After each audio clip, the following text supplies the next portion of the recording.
Julian Assange is holed up in Ecuador's London embassy, where he's formally applied for asylum. The WikiLeaks founder has told the Ecuadorian government that Australia has abandoned him in the face of political persecution. Sky News political reporter and my Newsday colleague Ashley Gillen has our story.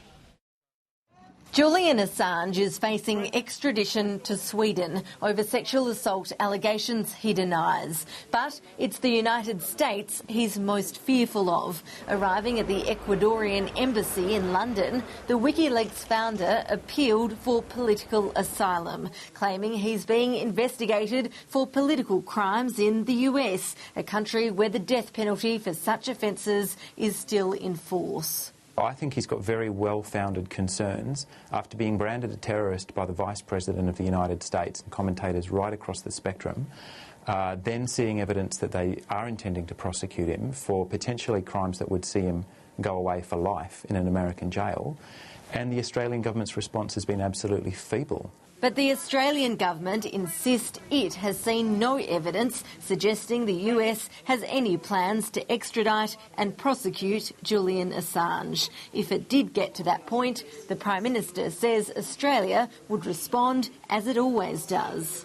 For any Australian citizen at any time, in any circumstances, we oppose extradition for death penalty cases. The Australian government hasn't gone after the evidence. At no stage do they seem to have said to the US government, are you intending to prosecute Julian Assange and extradite him or not? And if they have, they're not telling us. Mr Assange told the Ecuadorians that Australia has abandoned him, saying his home country is ignoring the obligation to protect its citizen. The opposition agrees the case has been mishandled. There's been stony silence from this government. What does disturb me about the whole government's handling of the Assange matter is that Julia Gillard has been very inconsistent in her attitude to consular cases. For example, the Prime Minister intervened directly in the case of the 14-year-old Bali boy. But the government points out Mr Assange has received more consular help than any other Australian abroad.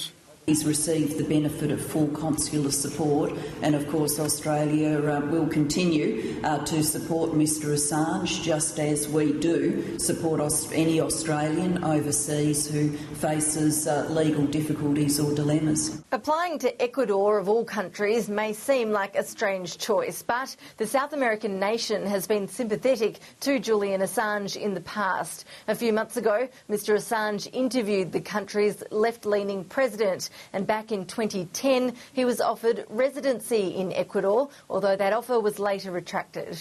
He thinks it's potentially a friendly government who will take a good look at the evidence that he's going to put to them. In the meantime, Ecuador's embassy in London says Mr Assange will remain there under protection of its government.